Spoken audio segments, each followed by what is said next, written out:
বিয়ে করলে রিজিক খুলে যায়, কপাল খুলে যায়, ওয়াদাটা কার? চিল্লায় বলেন কার? বিয়ে করে ফেলেন। রিজিকের একটা সোর্স না থেকে যদি বিয়ে করতে যান তখন আপনি আপনার গায়রতটা হারিয়ে ফেলতে পারেন। গায়রত কি জিনিস? পুরুষত্ব, ব্যক্তিত্ব। শুরুতেই একটা বিষয় ক্লিয়ার করা যাক। আমাদের ধর্মে স্পষ্টভাবে বলা আছে বিয়ে করলে রিজিক বাড়ে, বরকত আসে। আমি বা আপনি কেউই এই কথার বিপক্ষে নই, বরং 100% একমত। সৃষ্টিকর্তা ওয়াদা করেছেন তিনি দায়িত্ব নেবেন, কিন্তু সমস্যাটা কোথায় জানেন? সমস্যাটা হলো আমাদের ব্যাখ্যায় এবং প্রস্তুতিতে।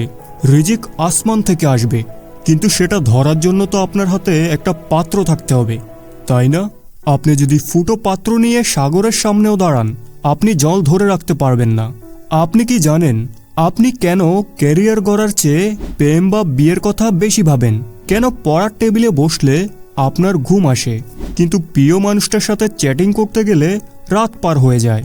এর উত্তর লুকিয়ে আছে আমাদের বিবর্তনের ইতিহাসে।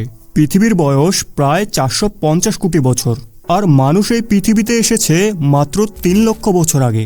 কিন্তু মজার ব্যাপার হলো টাকা বা কারেন্সি আবিষ্কৃত হয়েছে মাত্র 250 বা 300 বছর আগে। গল্পটা ভালো করে বুঝুন। লক্ষ লক্ষ বছর ধরে আপনার পূর্বপুরুষদের ব্রেনের একমাত্র কাজ ছিল দুটো: 1 টিকে থাকা এবং 2 বংশবৃদ্ধি করা। তাদের সিলেবাসে টাকা, স্ট্যাটাস, সেভিং বা ইনভেস্টমেন্ট এসবের কোনো অস্তিত্বই ছিল না। তাদের ব্রেন ডিজাইন করা হয়েছে সঙ্গী খুঁজে বের করা এবং সেক্স বা রিপ্রোডাকশনের জন্য। যেহেতু টাকা কনসেপ্টটা মানব ইতিহাসে একদম নতুন, বলতে পারেন ব্রেনের সফটওয়্যারের লেটেস্ট আপডেট, তাই আমাদের ব্রেন টাকা নিয়ে গভীরভাবে চিন্তাই করতে পারে না।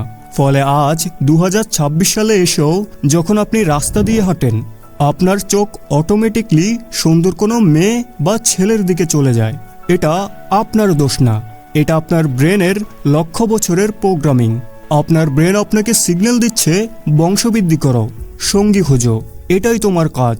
কিন্তু সমস্যা হলো ব্রেন আপনাকে এটা বলছে না যে এখন আর গুহায় থাকা যায় না, এখন জঙ্গলে হরিণ শিকার করলেই সংসার চলে না, এখন মাস শেষে বাড়িওয়ালা এসে ভাড়া চায়, ওয়াইফাই বিল দিতে হয়, আর বাচ্চার স্কুলের ডোনেশন ফ্রি দেখে হার্টবিট বেড়ে যায়। টাকা জিনিসটা আমাদের ইভলিউশনের সিলেবাসেই ছিল না, এটা একদম নতুন একটা চ্যাপ্টার। তাই ন্যাচারালি আমাদের ব্রেন বিয়ে বা সেক্স নিয়ে যত সহজে ভাবতে পারে, টাকা বা ক্যারিয়ার নিয়ে তত সহজে ভাবতে পারে না।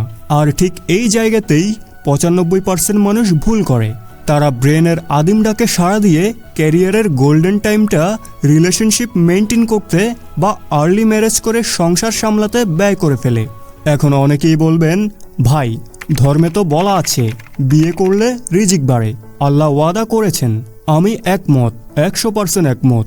যিনি মুখ দিয়েছেন তিনি আহাত দেবেন, কিন্তু এখানে একটা কিন্তু আছে, যা আমরা সুবিধা মতো এড়িয়ে যাই। সৃষ্টিকর্তা রিজিক আকাশ থেকে ফেলবেন, কিন্তু সেটা ধরার জন্য আপনার হাতে একটা পাত্র তো থাকতেই হবে, তাই না? ক্যারিয়ার বা স্কিল হলো সেই পাত্র। আপনি যখন নিজের পায়ে দাঁড়ানোর চেষ্টা করছেন না, কোনো স্কিল শিখছেন না, বাপের হোটেলে খেয়ে আর পাবজি খেলে দিন কাটাচ্ছেন, আর ভাবছেন বিয়ে করলেই সাথে সাথে জাদুর মতো বস্তাভর্তি টাকা চলে আসবে, তাহলে আপনি বোকার স্বর্গে বাস করছেন।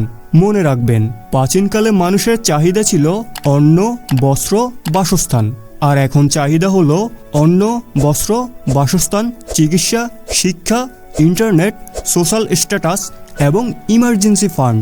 আমাদের সোসাইটিতে একটা খুব বাজে প্র্যাকটিস আছে, ছেলে বেকার, বিয়ে দিয়ে দাও, সব ঠিক হয়ে যাবে। মেয়ে পড়াশোনা করছে, আরে ধুর, বিয়ে দিয়ে দাও। এই বিয়ে দিলেই সব ঠিক হয়ে যাবে মেন্টালিটি আমাদের জেনারেশনকে শেষ করে দিচ্ছে।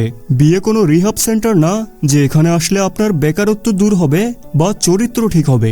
বিয়ে হলো একটা বিশাল দায়িত্ব। একটা মেয়েকে নিজের জীবনে আনা মানে তার সম্পূর্ণ দায়িত্ব কাঁধে নেওয়া। তার চিকিৎসা, তার নিরাপত্তা, তার হাসি কান্না, সবকিছুর বিল কিন্তু আপনাকেই পে করতে হবে। আর বিল কাউন্টারে ভালোবাসা চলে না ব্রাদার, সেখানে টাকাই চলে। চলুন এবার ম্যাপের পূর্ব দিকে তাকাই। জাপান নামটা শুনলেই চোখের সামনে কি ভেসে ওঠে? শৃঙ্খলা, প্রযুক্তি আর অতি মানবীয় পরিশ্রম। যেই দেশটির উপর 1945 সালে পারমাণবিক বোমা ফেলা হয়েছিল, যে দেশটি মাটির সাথে মিশে গিয়েছিল। সেই জাপান আজ ছাই থেকে ফিনিক্স পাখির মতো জেগে উঠেছে। আজ জাপান পৃথিবীর তৃতীয় বৃহত্তম অর্থনীতি। তাদের বুলেট ট্রেন যখন সেকেন্ডের কাঁটা মেনে চলে তখন পৃথিবী অবাক হয়ে তাকায়। সনি, টয়োটা, হোন্ডা, বিশ্বের রাস্তাঘাট থেকে শুরু করে লিভিং রুম, সব জায়গায় জাপানের রাজত্ব। তাদের দেশে প্রাকৃতিক সম্পদ নেই বললেই চলে, কিন্তু শুধু মানুষের ব্রেন আর ডিসিপ্লিন দিয়ে তারা আজ বিশ্ব মোড়লদের চোখে চোখ রেখে কথা বলে। তাদের এক একজন মানুষ যেন এক একটা প্রোডাক্টিভ মেশিন, যারা সারাদিন ভাবে কিভাবে পৃথিবীকে আরো উন্নত করা যায়। কিন্তু মুদ্রার উল্টো পিঠটা দেখেছেন? এত উন্নত, এত আধুনিক একটা দেশ, অথচ সেখানে এখন একটা অদ্ভুত নীরবতা। জাপানিরা বিয়ে করছে না, সন্তান নিচ্ছে না, সরকার তাদের টাকা সাচ্ছে, সুযোগ সুবিধা দিচ্ছে শুধু বিয়ে করার জন্য, তবুও তারা রাজি না। তাদের ফোকাস ক্যারিয়ার আর ইনোভেশনের দিকে এতটাই তীব্র যে সেক্স বা রিলেশনশিপের মতো বিষয়গুলো তাদের কাছে এখন সময় নষ্ট ছাড়া কিছুই মনে হয় না। তারা তাদের বায়োলজিক্যাল নিডকে জয় করে ফেলেছে ব্রেনের জোরে। আর একবার তাকান আমাদের দিকে, আমরা বাঙালিরা নিজেদের খুব রক্ষণশীল দাবি করি। আমাদের সমাজে সেক্স শব্দটা উচ্চারণ করাও যেন পাপ। বাবা মায়ের সামনে টিভিতে রোমান্টিক দৃশ্য আসলে আমরা চ্যানেল পাল্টে ফেলি।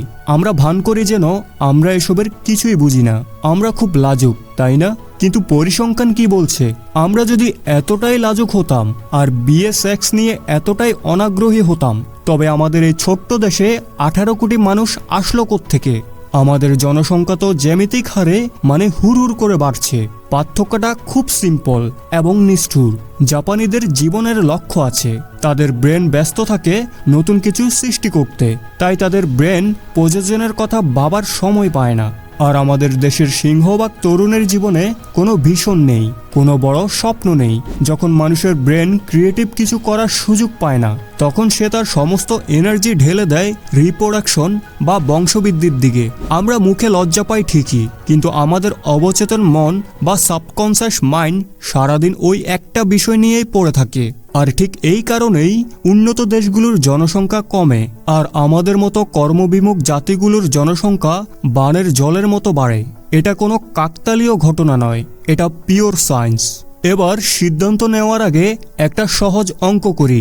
ধরুন আপনি আর আপনার বন্ধু, দুজনের বয়স 25, দুজনের ইনকাম 30,000 টাকা। আপনি আবেগে পড়ে বিয়ে করে ফেললেন, 2 বছরের মধ্যে বাচ্চা হলো। ফ্যামিলি মেম্বার এখন 3 জন। 30,000 টাকায় 3 জন মানে মাথাপিছু 10,000 টাকা। বাচ্চার দুধ, ডাক্তারের ফ্রি, বউয়ের শখ, সব মিলিয়ে মাস শেষে আপনার সেভিং তো দূরের কথা, উল্টো ঋণ হচ্ছে। আপনি চাইলেও এখন রিস্ক নিতে পারবেন না, চাকরি ছাড়তে পারবেন না, কোনো নতুন বিজনেস শুরু করতে পারবেন না, কারণ আপনার কাঁধে দায়িত্বের বোঝা। আপনি আটকে গেছেন। অন্যদিকে আপনার বন্ধু, সে বিয়ে না করে ওই 30,000 টাকার মধ্যে 15,000 টাকা নিজের স্কিল ডেভেলপমেন্টে আর বিজনেসে ইনভেস্ট করলো। সে রিস্ক নিল, সে ফেল করলো, আবার দাঁড়ালো। 5 বছর পর 30 বছর বয়সে যখন তার ইনকাম মাসে 3 লাখ টাকা, তখন সে বিয়ের সিদ্ধান্ত নিল। এখন বলুন তো, কার সংসার বেশি সুখের হবে? কার স্ত্রী বেশি সিকিউর ফিল করবে? বিয়ে কোনো রেস না যে আগে করলেই মেডেল পাবেন। বিয়ে হলো একটা ম্যারাথন, যেখানে স্ট্যামিনা বা আর্থিক শক্তি না থাকলে আপনি মাঝপথেই ধপাস করে পড়ে যাবেন। ভিডিওর একদম শেষে এসে একটা কথা খুব পরিষ্কার করে বলতে চাই, দয়া করে আমাকে ভুল বুঝবেন না। আমি বিয়ের বিরুদ্ধে নই। আল্লাহ যা হালাল করেছেন আমি বা আপনি সেটাকে প্রশ্নবিদ্ধ করার কে? বিয়ে প্রশান্তির, বিয়ে সুন্দর। দিন শেষে একটা মানুষের পাশে থাকা, তার হাত ধরা, এটাই তো জীবনের সার্থকতা। কিন্তু আমার এই বকবক করার একটাই উদ্দেশ্য, আপনাকে বাস্তবতার মুখোমুখি করা। আমি চাই না আবেগের বশে বিয়ে করে 6 মাস পর আপনারা একে অপরের দিকে আঙুল তুলুন। আমি চাই না বাজারের লিস্ট হাতে নিয়ে কোনো স্বামীকে চোখের পানি মুছতে হোক, কিংবা ওষুধের টাকার অভাবে কোনো বাবার বুক ভেঙে যাক। বিয়ে করুন, অবশ্যই করুন, কিন্তু তার আগে নিজের পায়ের নিচে এক টুকরো শক্ত মাটি তৈরি করুন। সেটা 10,000 টাকার চাকরি হোক বা ছোট কোনো ব্যবসা। অন্তত নিজের এবং সঙ্গীর দায়িত্ব নেওয়ার মতো মেরুদণ্ডটা সোজা করুন। মনে রাখবেন, ভালোবাসা দিয়ে পেট ভরে না, কিন্তু পকেটে টাকা থাকলে ভালোবাসাটা আরো সুন্দরভাবে উপভোগ করা যায়। যখন অভাব দরজায় আসে, ভালোবাসা তখন জানালা দিয়ে পালায়। আমি চাই না আপনার ভালোবাসা পালাক, আমি চাই আপনার ভালোবাসা রাজপ্রাসাদের মতো টিকে থাকুক। তাই আজ থেকেই ফোকাস দিন ক্যারিয়ারে, স্কিলে, উপার্জনে। আগে নিজেকে যোগ্য রাজা হিসেবে গড়ে তুলুন। রানী এমনিতেই আপনার রাজ্যে আসবে, সিদ্ধান্ত আপনার। আপনি কি শুধুই আবেগে ভাসবেন নাকি প্রস্তুতি নিয়ে জীবন সাজাবেন? ভিডিওটি যদি আপনার চিন্তার জগতে একটু নাড়িয়ে দিয়ে থাকে তবে শেয়ার করে দিন আপনার সেই বন্ধুর সাথে যার এখন এই রিয়েলিটি চেকটা খুব দরকার। দেখা হচ্ছে পরের ভিডিওতে। ততক্ষণ পর্যন্ত স্বপ্ন দেখুন, আগে যোগ্য হন, তারপর ভোগ করুন। আল্লাহ হাফেজ।